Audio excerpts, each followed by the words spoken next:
بچوں، جنگل میں ایک چوہا بلو اپنے گھر والوں کے ساتھ رہتا تھا۔ اس کو کھانے پینے کا بہت شوق تھا۔ سارا وقت سارا دن بس کھاتا رہتا تھا کچھ نہ کچھ۔ اس کی ماں کہتی کہ بیٹا اتنا نہیں کھایا کرو، سارا دن تم کچھ نہ کچھ کھاتے رہتے ہو، اتنا کھاؤ گے تو تم موٹے ہو جاؤ گے، تمہاری طبیعت بھی خراب ہو جائے گی، تم بیمار ہو جاؤ گے، اور اگر کبھی ضرورت پڑی تو تم دوڑ بھی نہیں سکتے۔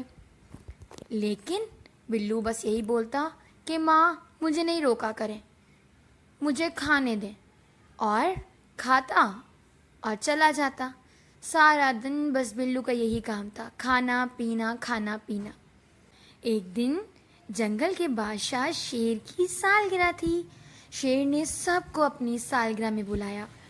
وہاں پہ بہت مزے مزے کے کھانے تھے۔ جب بلو نے وہ کھانے دیکھے تو وہ اتنا خوش ہوا، اس نے خوب کھانا کھایا، اور جب اس نے بہت سارا کھانا کھا لیا تو سارے جانوروں کو اور شیر کو بہت غصہ آیا، اور شیر نے اسے کہا کہ بلو جاؤ تم اپنے گھر، چلے جاؤ یہاں سے۔ بلو نے منہ لٹکایا، کہنے لگا اب میں اتنے اچھے کھانے دیکھ کر کھڑا تھوڑی رہتا، کھانا تو تھا نا میں نے، یہ کہہ کے وہ چلا گیا۔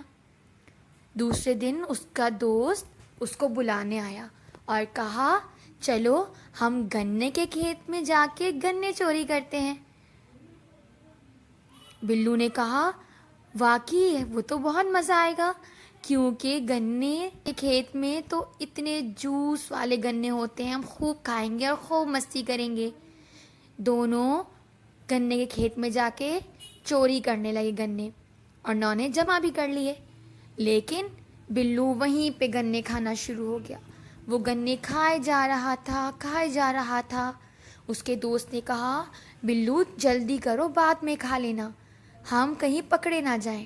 لیکن بلو کہاں کسی کی سنتا تھا، وہ تو بس کھانے جا رہا تھا کھائے جا رہا تھا کہ ایک دم سامنے سے بلی آئی، اور وہ بلو کے پیچھے لگ گئی اس کو کھانے کے لیے۔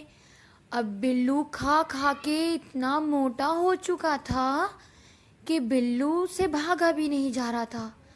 وہ بیچارہ اتنی مشکل سے درخت کے پیچھے چھپا اور اس نے بلی کو دھوکا دیا۔ بلی ڈھونڈتی رہی اس کو، بلو نہ ملا۔ جب بلی چلی گئی بلو کو ڈھونڈ کے، تو بلو نے وعدہ کیا اپنے آپ سے کہ آئندہ وہ کبھی بھی اتنا کھانا نہیں کھائے گا، کیونکہ اتنا زیادہ کھانے کی وجہ سے وہ اتنا موٹا ہو گیا تھا کہ اس سے بھاگا بھی نہیں جا رہا تھا، اور اس کی جان کو خطرہ تھا۔ تو بچوں، سبق یہ ملا کہ ہمیشہ وقت پہ کھانا کھانا چاہیے۔